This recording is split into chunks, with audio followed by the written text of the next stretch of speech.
ನಮಸ್ಕಾರ ವಿದ್ಯಾರ್ಥಿಗಳೇ, maths easy YouTube ಚಾನೆಲ್ಗೆ ಎಲ್ಲರಿಗೂ ಸುಸ್ವಾಗತ. ನಾನು ನಿಮ್ಮ ಮಂಜುನಾಥ್ ಟೀಚರ್. ಮಕ್ಕಳೇ, ಕಳೆದ ಅವಧಿಗಳಲ್ಲಿ ನಾವು ಮಲ್ಟಿಪಲ್ ಚಾಯ್ಸ್ ಕ್ವಶನ್ಗಳನ್ನು ಯಾವ ರೀತಿಯಾಗಿ ವೇಗವಾಗಿ ಸಾಲ್ವ್ ಮಾಡಬಹುದು ಅನ್ನೋದ್ರ ಬಗ್ಗೆ ನಾವು ಕಲಿತಿದ್ದೇವೆ.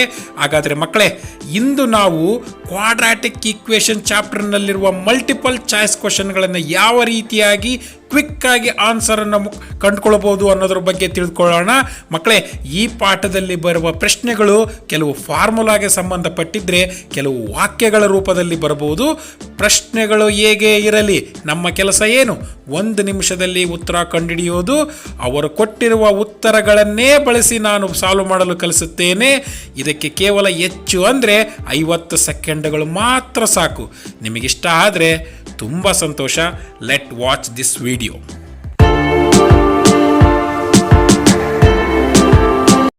Okay students, before going to solve the multiple choice question, we should understand some of the important points related to this chapter. ಈ ಚಾಪ್ಟರ್ ನಲ್ಲಿ ಬರುವಂತ ಪ್ರಮುಖ ಅಂಶಗಳನ್ನು ನಾವು ಚೆನ್ನಾಗಿ ಅರ್ಥೈಸಿಕೊಂಡಿದ್ದೆ ಆದರೆ ನಾವು ಮಲ್ಟಿಪಲ್ ಚಾಯ್ಸ್ ಕ್ವಶನ್ ಗಳನ್ನ ಬಹಳ ಈಸಿಯಾಗಿ ವೇಗವಾಗಿ ಸಾಲ್ವ್ ಮಾಡಬಹುದು. ಓಕೆ ಸ್ಟೂಡೆಂಟ್ಸ್, ಆಗಿದ್ದ ಮೇಲೆ you know that the general form of quadratic equation is ax² + bx + c = 0. ಈ ಕ್ವಾಡ್ರಾಟಿಕ್ ಇಕ್ವೇಶನ್ ಯಾವ ರೂಪದಲ್ಲಿ ಇರ್ತವೆ? ax² + bx + c = 0. This is the first point you should understand. Okay, the next point is the quadratic formula. What's the quadratic formula says? If it is in the form of ax² bx + c, in the variable x, what we can write the formula? -b ± (b² - 4ac / 2a. This formula is called as quadratic formula.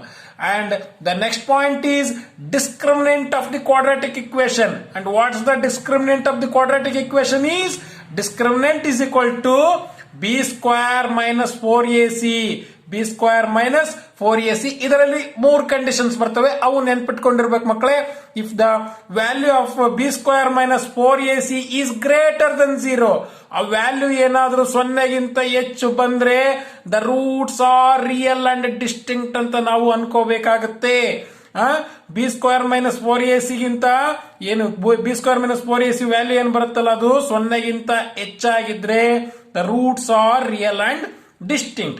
In the second case, if the b² - 4ac is equal to 0, 0 ಗೆ ಏನಾದರೂ ಸಮವಾಗಿ ಬಂದಿದ್ರೆ the roots are real and equal. The roots are real and equal ಅಂತ ಅನ್ಕೋಬೇಕಾಗತ್ತೆ. In the case 3, b² - 4ac less than 0, 0ಗಿಂತ ಕಡಿಮೆ ಬಂದಿದ್ರೆ, ಒಂದು ಸಂಖ್ಯೆ 0ಗಿಂತ ಕಡಿಮೆ ಬಂದಿದ್ರೆ, ಲೈಕ್ ದಟ್ -1 -2 -3 ಈ ರೀತಿ ಏನಾದ್ರೂ ಬಂದಿದ್ರೆ ನೋ ರಿಯಲ್ ರೂಟ್ಸ್ ಅಂತಂದೇಳಿ ನಾವು ಅನ್ಕೋಬೇಕಾಗತ್ತೆ. ಓಕೆ ಸ್ಟೂಡೆಂಟ್ಸ್, ಆಗಿದ್ದ ಮೇಲೆ ಎಲ್ಲ ಪಾಯಿಂಟ್ಸ್ ಗಳನ್ನ ನೀವು ನೆನಪಿನಲ್ಲಿ ಇಟ್ಟುಕೊಂಡಿರಬೇಕು. Then only you can solve multiple choice question very easily. Okay students, ಆಗಿದ್ದ ಮೇಲೆ let see how to solve the multiple choice question in a quick method. ಮಕ್ಕಳೇ, ಕ್ವಿಕ್ ಮೆಥಡ್ ಅಲ್ಲಿ ಯಾವ ರೀತಿ ಸಾಲ್ವ್ ಮಾಡೋದು ಅನ್ನೋದ್ರ ಬಗ್ಗೆ ನಾವು ತಿಳ್ಕೊಳ್ಳೋಣ. ಈ ಒಂದು ಮಲ್ಟಿಪಲ್ ಚಾಯ್ಸ್ ಕ್ವಶನ್ ಗಳಿಗೆ ಯಾವುದೇ ರೀತಿಯಾದಂತಹ ಫಾರ್ಮುಲಾ ಹಾಕೊಂಡು ಟೈಮ್ ಅನ್ನ ವೇಸ್ಟ್ ಮಾಡಬೇಡಿ. ಡೈರೆಕ್ಟ್ ಆಗಿ ಕ್ಯಾಲ್ಕುಲೇಷನ್ ಮಾಡೋದನ್ನ ಕಲ್ತ್ಕೊಳ್ಳಿ. ಅಂಡ್ ಆಲ್ಸೋ ಕೆಲವು ಪ್ರಶ್ನೆಗಳಿಗೆ ಉತ್ತರದಿಂದಲೇ ನೀವು ಪ್ರಶ್ನೆಗಳನ್ನ ಅರ್ಥ ಮಾಡಿಕೊಂಡು ಉತ್ತರವನ್ನು ಐಡೆಂಟಿಫೈ ಮಾಡ್ಕೊಳ್ಬೇಕಾಗತ್ತೆ. Okay students, you take only 1 minute, maximum 2 minutes for solving these type of questions. Okay, which of the following is a quadratic equation ಅಂತ ಹೇಳಿದ್ರೆ, which of the following is a quadratic equation? ಇಲ್ಲಿ 4 equation ಅಲ್ಲಿ quadratic equation ಯಾವುದು ಅಂತಂದು ಹೇಳಿ ನೀವು identify ಮಾಡಬೇಕಾಗತ್ತೆ. ಆಗಿದ್ದ ಮೇಲೆ ಇಲ್ಲಿ ನೋಡಿ x² ನೋಡ್ರಿ, ಇವನು LCM ತಗೊಂಡು x² × x² ಮಲ್ಟಿಪ್ಲೈ ಮಾಡಿಬಿಡಿ. ಇಲ್ಲಿ x⁴ ಬರುತ್ತೆ. No, this is not a quadratic equation. Here observe, here x² is there, -3x and √(x) is there. That's why this is also not in the form of ax² bx + c. ಇದು ಅಲ್ಲ. Observe here, x × x means what? x². ನಾವು here x² ಬರ್ತಾ ಇದೆ. ಇದನ್ನ check ಮಾಡಿ ನೋಡ್ರಿ, x × x² means what? x³. That's why this is not a quadratic equation. My guess is this is the quadratic equation. Okay, we can check it. x × x means what? x² - 6 / x = 3. Cross multiply ಮಾಡಿ, x² - 6 = 3x. Okay, this is in the form of a x square minus b x plus c is equal to 0 ರೂಪದಲ್ಲಿ ಇದನ್ನ ಬರಿಬಹುದು. ಆಗಿದ್ದ ಮೇಲೆ which is the right answer? C is the right answer. ಈ ರೀತಿಯಾಗಿ ನೀವು identify ಮಾಡ್ಕೋಬೇಕಾಗತ್ತೆ ಮಕ್ಕಳೇ. ಕ್ವಿಕ್ ಐಡೆಂಟಿಫಿಕೇಶನ್ ಅನ್ನ ಮಾಡಬೇಕು.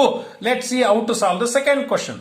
The roots of the following, the roots of the quadratic equation 9x minus 7, 2x plus 5 is equal to 0. ಇದ್ರ roots ಯಾವುದು ಅಂತಂದು ಹೇಳಿದ್ರೆ ಮನಸ್ಸಿನಲ್ಲೇ ಇದನ್ನ 7 ಅನ್ನ ರೈಟ್ ಸೈಡ್ ತಗೊಂಡಾಗ ಏನಾಯ್ತು, +7 ಆಗುತ್ತೆ. +7/9 ಆಗುತ್ತೆ. +7/9 ಎಲ್ಲಿದೆ ನೋಡ್ರಿ, ಇಲ್ಲಿ ಹುಡುಕಿ. +7/9. This one is the +7/9. ಇಲ್ಲಿ ಎಲ್ಲರ ಇದೆ ನೋಡಿ, -7/9 ಐತೆ. Wrong answer. 9/7 is the wrong answer. 9/2 is the wrong answer. This is the right answer. D is the right answer. ಮತ್ತೆ ಕ್ಯಾಲ್ಕುಲೇಷನ್ ಮಾಡೋ ಅವಶ್ಯಕತೆ ಇಲ್ಲ. D is the right answer. D is the right answer. Okay students, D right answer ಅಂತ ಹೇಳಿ ನಾವು ಅನ್ಕೋಬಹುದು. Let's see how to solve the third problem. The question is like this. The roots of the quadratic equation 2x square minus x minus 6 is equal to 0 ಅಂತೇಳಿ ಒಂದು question ಕೊಟ್ಟಿದ್ದಾರೆ. ಇದು roots find out ಮಾಡ್ಬೇಕು ಮಕ್ಕಳೇ. Roots find out ಮಾಡ್ಬೇಕಂದ್ರೆ answer ಇಂದಾನೆ ನೀವೇನ್ ಮಾಡಿ ಚೆಕ್ ಮಾಡ್ಕೊಳ್ತಾ ಹೋಗ್ರಿ. ಫಸ್ಟ್ ಆನ್ಸರ್ ಇದೆಯಲ್ಲ -2 ಇದೆಯಲ್ಲ, ಲೆಟ್ಸ್ ಚೆಕ್. -2 ಎರಡು ಆಪ್ಷನ್ ಅಲ್ಲಿ ಇದೆ. +2 ಎರಡು ಆಪ್ಷನ್ ಅಲ್ಲಿ ಇದೆ. ಆಗಿದ್ದ ಮೇಲೆ -2 ಒಂದ್ಸಲ ಚೆಕ್ ಮಾಡೋಣ. ಇಲ್ಲಿ ನೋಡಿ, -2 ಚೆಕ್ ಮಾಡಿದಾಗ 0 ಬಂತು ಅಂತಂದ್ರೆ ಎ ಅಂಡ್ ಸಿ ಅಲ್ಲಿ ನೀವು ಐಡೆಂಟಿಫೈ ಮಾಡ್ಕೊಳ್ಬೇಕಾಗತ್ತೆ. ಇಲ್ಲ ಅಂತಂದ್ರೆ ಬಿ ಅಂಡ್ ಡಿ ಅಲ್ಲಿ ನೀವು ಐಡೆಂಟಿಫೈ ಮಾಡ್ಕೋಬೇಕಾಗತ್ತೆ. ಆಗಿದ್ದ ಮೇಲೆ ನೋಡಿ, 2 into -2 whole square, minus into minus is +2, minus 6 is equal to 0. 2 2s are 4, 4 2s are 8 plus 2 minus 6 is equal to 0. It one is 10 minus 6 ಆಯ್ತು. This is not. ಹೌದಾನೆ, -2 ಅಲ್ಲ. ಹಂಗಿದ ಮೇಲೆ +2 ಒಂದು ಚೆಕ್ ಮಾಡೋಣ. +2 ಚೆಕ್ ಮಾಡಿದಾಗ ಏನಾಗುತ್ತೆ ನೋಡ್ರಿ, 2 into 2 2s ನೋಡ್ರಿ, ಇಲ್ಲಿ ಡೈರೆಕ್ಟ್ ಮಾಡ್ರಿ. 2 2s are 4, 4 2s are ಎಷ್ಟು, 8. minus 2 minus 6 is equal to 0.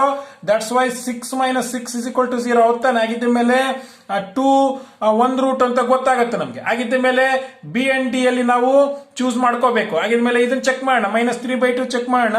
2 into -3/2 whole square minus into minus is +3/2 minus 6 is equal to 0. Okay students, ಆಗಿದ್ದ ಮೇಲೆ minus into minus is plus 2 into 3 3s are 9, 2 2s are 4 plus ಹಿಂಗೆ LCM ತಗೊಂಡ್ಬಿಡ್ರಿ. 2 6 are 12/3 is equal to 0. Okay, this one is 2, you know.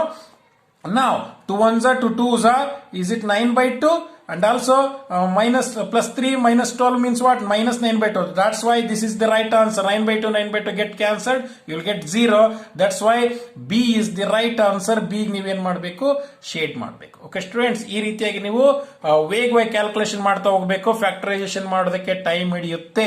Okay students, let's move on to the fourth question. The roots of the quadratic equation. Same question, ಇದೇ ರೀತಿಯ practice ಆಗಲಿ ಅಂತ ಇನ್ನೊಂದು question ಕೊಟ್ಟಿದ್ದೀನಿ ನಾನು. Okay, ಇದರಲ್ಲಿ first ಒಂದು check ಮಾಡೋಣ.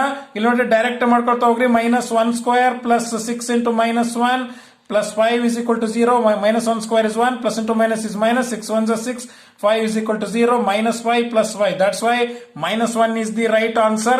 -1 ಇವೆರಡರಲ್ಲಿ ಇದೆ. A B ಅಲ್ಲಿ ಚೆಕ್ ಮಾಡ್ಕೊಳ್ತಾ ಹೋಗ್ರಿ. C and D ನೋಡಕ್ ಹೋಗ್ಬೇಡಿ, ಯಾಕಂದ್ರೆ -1 ಸಿಕ್ಬಿಟ್ಟಿದೆ ನಮಗೆ. +5 ಹೌದಾ ಅಂತ ಚೆಕ್ ಮಾಡೋಣ. +5 5 square plus 6 into 5 plus 5 ಎಲ್ಲ ಪ್ಲಸ್ ಇದಾವೆ, 0 ಆಗಕ್ಕೆ ಸಾಧ್ಯನೇ ಇಲ್ಲ. ಆಗಿದ್ದ ಮೇಲೆ which is the right answer? B is the right answer. ಮಕ್ಕಳೇ, ಈ ರೀತಿಯಾಗಿ ಒಂದು ಸ್ವಲ್ಪ ನೀವು ನಿಮ್ಮ ಬುದ್ಧಿಶಕ್ತಿಯನ್ನ ನೀವು ಬಳಸಿಕೊಂಡು ಐಡೆಂಟಿಫಿಕೇಶನ್ ಮಾಡಬೇಕಾಗುತ್ತೆ. ಫ್ಯಾಕ್ಟರೈಸೇಷನ್ ಮಾಡೋದಕ್ಕೆ ಟೈಮ್ ಹಿಡಿಯುತ್ತೆ, ನೆನ್ಪಿಟ್ಕೊಳ್ಳಿ. Let's move on to the fifth question. What's the fifth question? Says the discriminant of the quadratic equation 2x square minus 7x plus 6 is equal to 0 is discriminant ಗೊತ್ತಲ್ಲ, -b square minus 4ac. ಆಗಿದ್ದ ಮೇಲೆ -b square means what? b square means what? -7 whole square ತಾನೆ, -7 whole square. b square minus 4 ಅಂದ್ರೆ ಏನು? 4 into a ಅಂದ್ರೆ ಏನು? 2. c ಅಂದ್ರೆ ಏನು? 6 ಹೌದಾನೆ. That's why minus into minus is plus. 7 7s are 49, 4 2s are 8, 8 6s are 48. That's why which is the right answer? 1 is the right answer. B is the right answer. B ನೀವೇನ್ ಮಾಡಬೇಕು? Shade ಮಾಡಬೇಕು. Okay students, let's move on to the next question. ಈ ರೀತಿ fast calculation ಮಾಡ್ತಾ ಹೋಗ್ರಿ. The nature of the roots of the quadratic equation. Okay, the nature of the roots of the quadratic equation ಕೊಟ್ಟಿದ್ದಾರೆ. ಅವೇನು equal real roots, distinct real roots, different real roots, no real roots ಅಂತ ನಾವು identify ಮಾಡಬೇಕು. ಆಗಿದ್ದ ಮೇಲೆ ಮಕ್ಕಳ ಇಲ್ಲಿ ನೋಡ್ರಿ, ಬಿ ಸ್ಕ್ವೇರ್ ಮೈನಸ್ 4ac ತಗೊಳ್ಳಲ್ವಾ. B square means what? Minus 2 root x root 6 whole square. B square minus 4a, a ಅಂದ್ರೆ ಎಷ್ಟು? 3, ಸಿ ಅಂದ್ರೆ ಎಷ್ಟು? 2 ಹೌದಾನೆ. ಆಗಿದ್ದ ಮೇಲೆ minus two minus plus 2 2s are 4, square and root get cancelled. 6 4 3s are 12, 12 2s are 24. That's why 4 6 are 24 minus 24 is equal to 0. That's why A is the right answer. 2 equal real roots. 2 equal real roots. 0 ಗೆ ಸಮನಾಗಿದೆ ಅಂತಂದ್ರೆ ಅರ್ಥ ಏನು? 2 equal real roots ಬರ್ತವೆ ಅಂತಂದೇಳಿ. ಆಗಿದ್ದ ಮೇಲೆ A is the right answer. Let's move on to the 7th question. What's the 7th question says? The sum of the natural number and its square is 156 ಅಂತ ಹೇಳಿದ್ರೆ, sum of a natural number and its square is 156. Find the number ಅಂತ ಹೇಳಿದರೆ ಮಕ್ಕಳೇ, ಯಾವುದೇ ರೀತಿಯಾದಂತ X Y ಅಂತಂದೇಳಿ ಏನು ತಗೊಂಡೋಗಿ ತಲೆ ಕೆಡ್ಸ್ಕೊಳಕ್ ಹೋಗ್ಬೇಡ್ರಿ. ಇಲ್ಲಿ sum of a natural number ಅಂದ್ರೆ ಆನ್ಸರ್ ನೋಡ್ಕೊಳ್ತಾ ಹೋಗ್ರಿ. ಆನ್ಸರ್ ಟು ಒನ್ ಫಸ್ಟ್ನೇ ಆನ್ಸರ್ ಚೆಕ್ ಮಾಡ್ತೀನಿ ನೋಡ್ರಿ. Sum of a natural number ಅಂತ ಹೇಳಿದರೆ 12 ಅಂತೀನಿ. ಅಂಡ್ ಇಟ್ ಸ್ಕ್ವೇರ್ ಅಂತ ಹೇಳಿದ್ರೆ 12 ಸ್ಕ್ವೇರ್ ಬರ್ಕೊಳ್ತಿದ್ದೀನಿ. ಗೊತ್ತಾಯ್ತಲ್ಲ ಮಕ್ಕಳೇ? ಹಾಗೆ 156 ಬರ್ಬೇಕಿದು, ಹೌದಾನೆ? ನೋಡೋಣ, ಚೆಕ್ ಮಾಡೋಣ. 12 ಪ್ಲಸ್ 144 is equal to 156 ಬರುತ್ತಾ ಇದು? ಎಸ್, 156 ಬರುತ್ತೆ. ಹಾಗೆ which is the right answer? A is the right answer. ಈ ರೀತಿ ನೀವೇನ್ ಮಾಡಬೇಕು? ಚೆಕ್ ಮಾಡಬೇಕು ಮಕ್ಕಳೇ. ಗೊತ್ತಾಯ್ತಲ್ಲ? ಆನ್ಸರ್ ಇಂದನೇ ನೀವೇನ್ ಮಾಡಬೇಕು, ಯಾವುದು ರೈಟ್ ಆನ್ಸರ್ ಅಂತ ನೀವು ಐಡೆಂಟಿಫೈ ಮಾಡಬೇಕು. Okay students, let's move on to the next question. The product of two consecutive positive integers is 306. Find the integer ಅಂತ ಹೇಳಿದ್ರೆ ಹೌದಾನೆ. ಇದ್ರ ದ ಪ್ರಾಡಕ್ಟ್ ಅಂದ್ರೆ ಮಲ್ಟಿಪ್ಲೈ ಮಾಡಬೇಕು. ಕಾನ್ಸಿಕ್ಯೂಟಿವ್ ಅಂದ ತಕ್ಷಣ 18 ಆದ್ಮೇಲೆ 19, 19 ಆದ್ಮೇಲೆ 19 ಆದ್ಮೇಲೆ 20, 17 ಆದ್ಮೇಲೆ 18, 20 ಆದ್ಮೇಲೆ 21. ಯಾವ್ದಾದ್ರು ಎರಡು ನಂಬರ್ ಇರ್ತವೆ. ಫೈಂಡ್ ಒಂದು ಇಂಟೀಜರ್ ನ ಫೈಂಡ್ ಔಟ್ ಮಾಡ್ರಿ ಅಂತ ಹೇಳಿದಾರೆ ಇಲ್ಲಿ. ಆದ್ಮೇಲೆ the product of two consecutive ಎರಡನ್ನು ಮಲ್ಟಿಪ್ಲೈ ಮಾಡಿದ್ರೆ 306 ಬರಬೇಕು. ಇಲ್ಲಿ ನೋಡ್ರಿ, ಫಸ್ಟ್ ಒಂದು ಚೆಕ್ ಮಾಡ್ತೀನಿ ನಾನು. 18 and 19 ನ ಮಲ್ಟಿಪ್ಲೈ ಮಾಡ್ಬಿಡ್ತೀನಿ ನಾನು. 9 8s 72. ಯೂನಿಟ್ ಪ್ಲೇಸ್ ಅಲ್ಲಿ 2 ಬಂತು. ಇಲ್ಲಿ 2 ಇದೆಯಾ? ಇಲ್ಲ, ಬೇಡ. ನೆಕ್ಸ್ಟ್ 17 ಚೆಕ್ ಮಾಡ್ರಿ. 17 and 18 ಕಾನ್ಸಿಕ್ಯೂಟಿವ್ ಅಂದ್ಮೇಲೆ ನೆಕ್ಸ್ಟ್ ನಂಬರ್ ಬರ್ಕೋಬೇಕು. 8 7s ಎಷ್ಟು? 56. ಎಸ್, ಯೂನಿಟ್ ಪ್ಲೇಸ್ ಅಲ್ಲಿ 6 ಇದೆ. ಆಗಿದ್ದ ಮೇಲೆ this may be the right answer. ಹೌದಾನೆ? ಆಗಿದ್ದ ಮೇಲೆ ಇದನ್ನೇ ಮಲ್ಟಿಪ್ಲೈ ಮಾಡ್ಬಿಡ್ರಿ. 56 8 1s 8, that means 136, and 71 1s 17, 6. Okay, 10 306 is the right answer. Which is the right answer?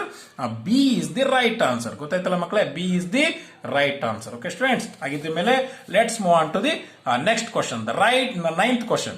If the equation 9x square plus 6kx plus 4 is equal to 0 as equal roots, then k is ಅಂತ ಹೇಳಿದ್ರೆ equal roots ಅಂದ್ರೆ b square minus 4ac is equal to 0 ಇರ್ಬೇಕು ತಾನೆ. b square ಅಂದ್ರೆ ಯಾವ್ದಪ್ಪ ಇಲ್ಲಿ? 6kx whole square, 6k whole square ಏನೋ, 6k whole square. B square means 6k whole square. B square minus 4ac, A ಅಂದ್ರೆ ಏನು? 9, C means what? 4 ಹೌದಾನೆ? Is equal to 0 equal roots ಇದ್ರೆ. ಆಗಿದ್ದ ಮೇಲೆ is it 36k whole square, k square, 36k square minus you have to multiply it. What you will get? 9 4s 36 into 4, 36 into 4, 4 6s 24, 4 3s 12. Okay, 144 is equal to 0. ಹಾಗಿದ್ದ ಮೇಲೆ what you are going to calculate? The value of k find out ಮಾಡ್ಬೇಕಂದ್ರೆ ನೋಡ್ರಿ, 1 ಹಾಕಿದ್ರೆ minus ಮಾಡಿದ್ರು ಕೂಡ 144 ಆಗಲ್ಲ. 2 ಹಾಕೋಣ, 36 into 72 ಆಯ್ತು, ಇದು ಆಗಲ್ಲ. ಆಗಿದ್ದ ಮೇಲೆ 3 ಹಾಕೋಣ. 3 ಹಾಕೊಂಡಾಗ ಓಕೆ 2 ಹಾಕೊಂಡು ನೋಡೋಣ ಒಂದ್ಸಲ. 2 ಹಾಕೊಂಡು ನೋಡಿದಾಗ 36 into 2 2s 4 ಅಲ್ವಾ? 2 2s 4. Okay, minus 144. Okay, 4 6 24, carry 2, 4 3s 12. Okay, 144 minus 144 is equal to 0. That's why which is the right answer? B is the right answer. B is the right answer. ಗೊತ್ತಾಯ್ತಲ್ಲ ಮಕ್ಕಳೇ? ಈ ರೀತಿ ಕ್ಯಾಲ್ಕುಲೇಷನ್ ಅನ್ನ ಮಾಡಬೇಕು. ಇಲ್ಲಿ ಇವೆರಡು ವ್ಯಾಲ್ಯೂಗಳನ್ನ ಕಳೆದಾಗ 0 ಬಂತು ಅಂದ್ರೆ ಯಾವ ವ್ಯಾಲ್ಯೂ ನೀವು ತಗೊಂಡಿರ್ತೀರೋ ಆ ವ್ಯಾಲ್ಯೂನೇ ರೈಟ್ ಆನ್ಸರ್ ಆಗಿರುತ್ತೆ. ಆಗಿದ ಮೇಲೆ let's move on to the next question.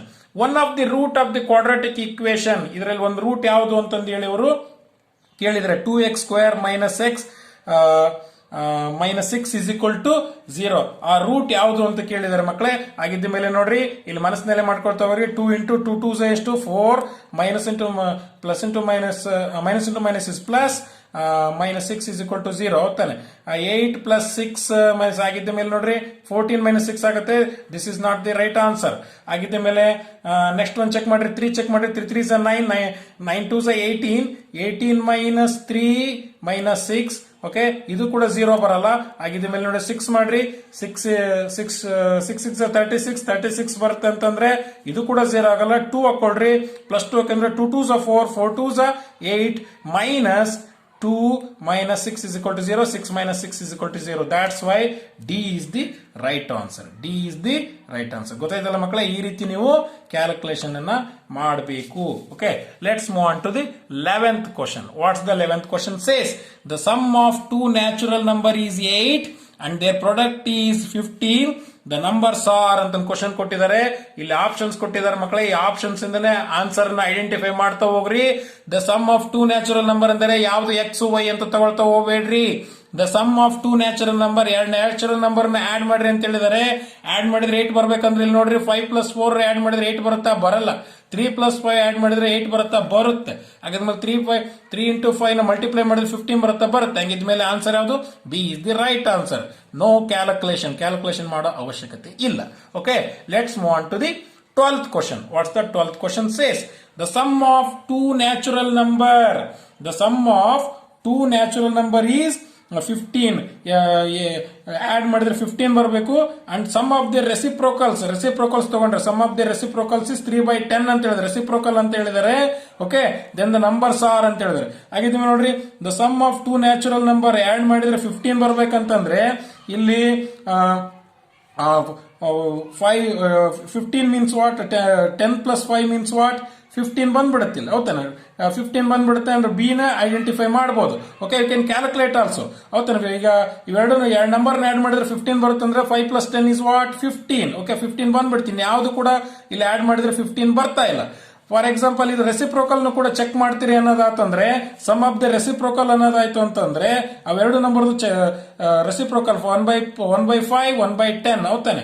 1/5, 1/10 ಅಂದ್ರೆ what is the LCM? 10 is the LCM. 5 1s, 5 2s, 2 1s 2, 10 1s 10 1s 1 ಉಳಿತು. 3/10 is the answer.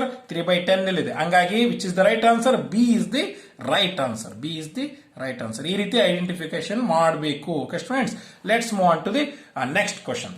The two odd integers product is 483. Those two consecutive integers are. ಅವು consecutive integers ಯಾವ ಅಂತಂದು ಹೇಳಿದರೆ ನೋಡ್ರಿ, ಯಾವಕ್ಕೂ ಕೂಡ X and Y ಅಂತ ತಗೊಂಡು time waste ಮಾಡಬೇಡ್ರಿ, ಮಲ್ಟಿಪ್ಲೈ ಮಾಡ್ರಿ. ಕಾನ್ಸಿಕ್ಯೂಟಿವ್ ಇಂಟಿಜರ್ಸ್ ಅಂತ ಹೇಳಿದಾರೆ ಅವರು. ನೋಡಿ, 25 ಆಮೇಲೆ 27 ಬರುತ್ತೆ, 21 ಆದ್ಮೇಲೆ 23 ಕಾನ್ಸಿಕ್ಯೂಟಿವ್ ಇಂಟಿಜರ್ಸ್ ಇವು. ಗೊತ್ತಾಯ್ತಲ್ವ ಮಕ್ಕಳೇ? ಆಗಿದ್ದ ಮೇಲೆ ಮಲ್ಟಿಪ್ಲೈ ಮಾಡಿದ್ರೆ ಯೂನಿಟ್ ಪ್ಲೇಸ್ ಅಲ್ಲಿ 3 ಬರದೆ. ಅದು ನೋಡ್ರಿ, 3 1s 3. ಹೌದಾನೆ? ಇಲ್ಲೊಂದು ಬರುತ್ತೆ 3 1s 3, ಇಲ್ಲೊಂದು ಬರುತ್ತೆ, ಇಲ್ಲಿಯೂ ಬರುತ್ತೆ 3 1s 3 ಬರುತ್ತೆ. ಇಲ್ಲಿ ಬರೋದಿಲ್ಲ. ಎ ಬಿಟ್ವಿ, b c d all check ಮಾಡ್ಬೇಕು. ಫಸ್ಟ್ ಒಂದು ಚೆಕ್ ಮಾಡ್ತೀನಿ. 21 into 23, 3 1s 3, 3 2s 6, 2 1s 2, 2 2s 4. ಹೌದಾನೆ? 3 8 4, 483. That's why B is the right answer. B is the right answer. ಈ ರೀತಿ ಯೂನಿಟ್ ಪ್ಲೇಸ್ ಅಲ್ಲಿರುವಂತ ನಂಬರ್ ನ ಮೊದಲು ಚೆಕ್ ಮಾಡ್ಕೊಂಡ್ರೆ ಇಲ್ಲಿ ಯೂನಿಟ್ ಪ್ಲೇಸ್ ಅಲ್ಲಿ ಮಲ್ಟಿಪ್ಲೈ ಮಾಡಿದ್ರೆ ನಂಬರ್ ಬರುತ್ತೆ. But these two are not the right answer. B is the right answer. ಯಾಕಂದ್ರೆ ಮಲ್ಟಿಪ್ಲೈ ಮಾಡಿದ್ರೆ ಏನ್ ಬರುತ್ತೆ? 483 ಬರುತ್ತೆ. Okay, let's move on to the next question, the 14th question. What's the 14th question says? The sum of ages of a boy and his brother is 25 years. ಒಬ್ಬ ಹುಡುಗ ಮತ್ತು ಅವನ ಅಣ್ಣನ ಎರಡೂ ಆಡ್ ಮಾಡಿದ್ರೆ, ವಯಸ್ಸನ್ನು ಆಡ್ ಮಾಡಿದ್ರೆ 25 years ಬರುತ್ತೆ ಅಂತ ಹೇಳಿದ್ರೆ. And product is there ages is 126 ಅಂತ ಹೇಳಿದ್ರೆ. ಹಾಗೆ ಫೈಂಡ್ ದೇರ್ ಏಜಸ್. ನೋಡ್ರಿ, ಹಾಗಿದ್ದ ಮೇಲೆ 20 + 5 ಅನ್ನು ಆಡ್ ಮಾಡಿದ್ರೆ 25 ಬರುತ್ತಾ? ಸಮ್ ಅಂದ್ರೆ ಆಡ್ ಮಾಡಬೇಕು 25. ತಂಗಿದ್ಮೇಲೆ ಇದು ರೈಟ್ ಆನ್ಸರ್ ಅಲ್ಲ. ಮಲ್ಟಿಪ್ಲೈ ಮಾಡಿದ್ರೆ ಎಷ್ಟು ಬರಬೇಕು? 126 ಬರಬೇಕು. 20 into 5 ಮಲ್ಟಿಪ್ಲೈ ಮಾಡಿದ್ರೆ 126 ಬರುತ್ತಾ? ಅಲ್ಲ. ಇಲ್ಲಿ 25 ಐತೆ. ಹೌದಾನೆ? 25 ಇದೆ. ಅಂಡ್ ಆಲ್ಸೋ ಇಲ್ಲಿ ಇವೆರಡನ್ನು ಆಡ್ ಮಾಡಿದ್ರೆ, ಇವೆರಡನ್ನು ಮಲ್ಟಿಪ್ಲೈ ಮಾಡಿದ್ರೆ 126 ಬರುತ್ತಾ? ಬರೋದಿಲ್ಲ. ಆಗಿದ್ದ ಮೇಲೆ ಇದನ್ನ ಚೆಕ್ ಮಾಡೋಣ. 18 + 7 ಆಡ್ ಮಾಡಿದ್ರೆ 25 ಬರುತ್ತಾ? ಬರುತ್ತೆ. 18 + 7 ಆಡ್ ಮಾಡಿದ್ರೆ 25 ಬರುತ್ತೆ. ಮಲ್ಟಿಪ್ಲೈ ಮಾಡಿದ್ರೆ 126 ಬರುತ್ತೆ ಹೌದಾನೆ. 18 7s are what? 126. That's why which is the right answer? C is the right answer. C is the right answer. Okay students, let's move on to the 15th question. What's the 15th question says? 15th question ಏನು ಹೇಳುತ್ತೆ? The length of a rectangle field exceeds its breadth ಅಂತ ಹೇಳಿ. Length of the rectangular field exceeds its breadth by 8 meter. The area of the field is 240 meter square. The breadth of the field is ಅಂತ ಕೇಳಿದರೆ ಮಕ್ಕಳೇ ಇಲ್ಲಿ ನೋಡ್ರಿ, ಇಲ್ಲಿ you know that what's the formula to find the area of the area of this rectangle? Length into breadth. Length into breadth is equal to area. That's why length ಏನ್ ಹೇಳಿದಾರೆ ಅವರು, length ಏನಾಗಿರುತ್ತೆ ಅಂದ್ರೆ breadth ಎಷ್ಟಿರುತ್ತೋ ಅದಕ್ಕಿಂತ 8 ಹೆಚ್ಚಿಗೆ ಆಗಿರುತ್ತೆ ಅಂತ ಹೇಳಿ. 8 ಹೆಚ್ಚಿಗೆ ಆಗಿರುತ್ತೆ ಅಂದ್ರೆ ಅರ್ಥ ಏನು? ಇಲ್ಲಿ what you are going to write? b + 8. breadth ಎಷ್ಟಿರುತ್ತೋ ಅಷ್ಟು exceeds by 8 ಅಂತ ಹೇಳಿದಾರೆ ಅವರು. ಹೌದಾನೆ? ಆಗಿದ್ದ ಮೇಲೆ ಇದು b ಇದೆ, ಗೊತ್ತಿಲ್ಲ ನಮ್ಗೆ. ಏರಿಯಾ ಕೊಟ್ಟಿದ್ರೆ ಎಷ್ಟು? This is 240 ಕೊಟ್ಬಿಟ್ಟಿದ್ರೆ. ಆಗಿದ್ದ ಮೇಲೆ 240 ಬರ್ಬೇಕಂತಂದ್ರೆ ಇಲ್ಲಿ ನಾವು ಈ 4 ಆನ್ಸರ್ ಅಲ್ಲಿ ಯಾವುದನ್ನ ತಗೊಂಡ್ರೆ ನಮಗೆ 240 ಬರುತ್ತೆ ಅನ್ನೋದನ್ನ ಚೆಕ್ ಮಾಡೋಣ. ಓಕೆ, 12 ಯಾಕಂದ್ರೆ 12 + 8 is what? 20 ಇಲ್ಲಿ 12 ತಗೊಂಡಿರ್ತಾನೆ ಬಿಗೆ. 12 + 8 is what? 20 into 12 240 ಬರುತ್ತಾ? ಓಕೆ, 240 ಬರುತ್ತಾ? Okay, 12 into 0 12 2s are 240. Okay students, ಆಗಿದ್ದ ಮೇಲೆ 240 is the right answer. A is the 12 is the right answer. A is the right answer. Okay students, ಎಗೆ ನೀವೇನ್ ಮಾಡಬೇಕು? ಶೇಡ್ ಅನ್ನ ಮಾಡಬೇಕು. ಓಕೆ ಸ್ಟೂಡೆಂಟ್ಸ್, ಈ ರೀತಿಯಾಗಿ ಕ್ವಿಕ್ ಆಗಿ ಕ್ಯಾಲ್ಕುಲೇಷನ್ ಮಾಡೋದನ್ನ ಕಲ್ತ್ಕೋಬೇಕು ಮಕ್ಕಳೇ. ಆನ್ಸರ್ ಇಂದನೇ ನೀವು ಯಾವ್ದು ರೈಟ್ ಆನ್ಸರ್ ಅನ್ನೋದನ್ನ ಐಡೆಂಟಿಫಿಕೇಶನ್ ಅನ್ನ ನೀವು ಮಾಡಬೇಕಾಗುತ್ತೆ. ಓಕೆ ಸ್ಟೂಡೆಂಟ್ಸ್, ಆಗಿದ್ದ ಮೇಲೆ ಮಕ್ಕಳೇ ಈ ಎಲ್ಲ ಕ್ವಶನ್ಸ್ ಗಳನ್ನ ನೀವು ಕ್ಯಾಲ್ಕುಲೇಷನ್ ಮಾಡೋದಕ್ಕೆ it takes only within a minute. Maximum ಅಂದ್ರೆ 1 minute ತಗೊಳುತ್ತೆ ಮಕ್ಕಳೇ. ಈ ಎಲ್ಲ ಲೆಕ್ಕಗಳು ನಿಮಗೆ ಅರ್ಥ ಆಗಿದೆ ಅಂತ ಅನ್ಕೊಳ್ತೀನಿ. In the next video we are going to solve the another lessons multiple choice questions. Okay, ಎಲ್ಲರಿಗೂ ಒಳ್ಳೆಯದಾಗಲಿ.